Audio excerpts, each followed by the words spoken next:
Hey guys, it's J-Dub here from Dubs Customs. About 13 months ago, I shared with you guys a video about all I want for Christmas is my 1968 Chevelle. And over the months, I received numerous tips, which I did follow up, leading to the wrong car or no car at all. But as of Saturday, I'm happy to let you guys know that a fellow reached out to me on my Facebook page and let me know that he thought he found my car. And as of today, about an hour and a half ago, it has been verified that my 1968 Chevelle has been found. So, as you guys can probably tell, I'm pretty ecstatic about the whole situation. Now, I've only talked to the fellow that is a friend of the guy that just purchased my car. Now, the story that I did get is my car has been sitting for at least the last 10 years. I sold it 14 years ago. So it's been sitting in a barn outside Fort St. John. The guy bought it and he's now in the process of restoring it. So as of right now, I'm not sure if I'm going to be able to buy the car back, but I'm hoping to be able to talk with him, and obviously I have to respect his decision. But I am hoping that I can trade or buy or somehow get my car back, because there is no car on this planet that means more to me than that car does.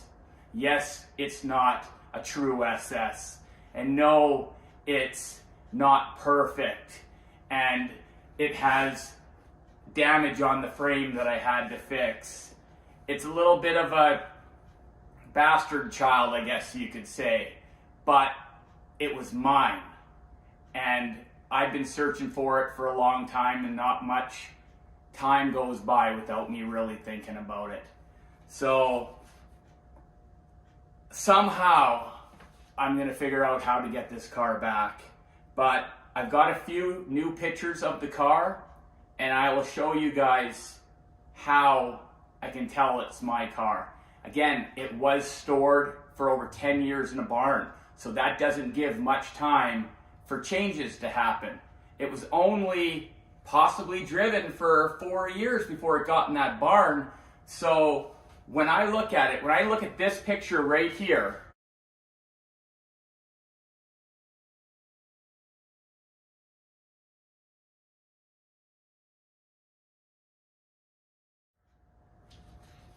I can see an engine that looks very similar to this engine right here.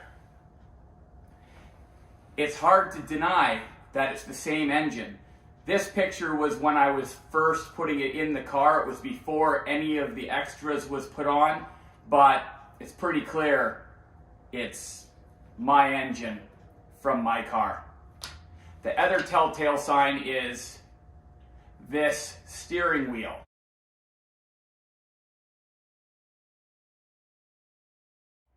The steering wheel is the exact same steering wheel that I bought for the car back in the day. And if you look really close past that steering wheel,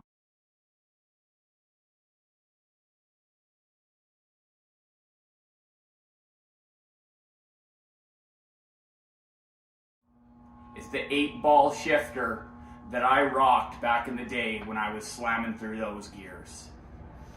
And there's one picture in particular of that engine shot, and if you look on the passenger side inner fender,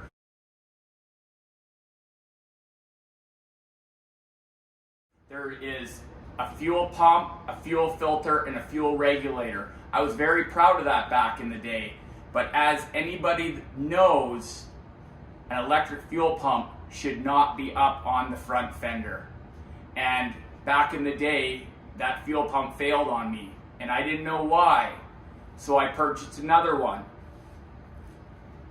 If you look, it's the exact same fuel pump as this one. I've never been able to let this one go, even though it doesn't work, because this came off of my car. And if you look in that picture, the one I replaced it with is the same Red Holly fuel pump as this. Now I know better. I was pretty young back then. I know that that fuel pump needs to be as close to the tank as possible. Back then, I wanted to see all the pretty stuff. So why not put it up on the fender? You know what I'm saying? But that's all I have for now, guys. I'm waiting to talk to the fellow himself in person to see if there's any chance of actually getting the car.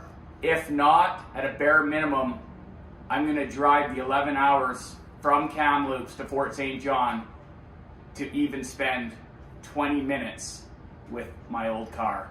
If that's all I can get, that's what I'm going to do. And at least at this point now, I know where it is. I hopefully can get first dibs on, possibly when it comes for sale.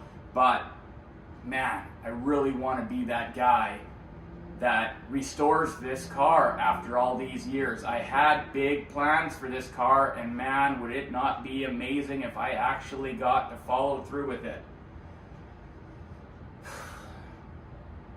But until next time, guys, my car's found. Be safe out there. Peace.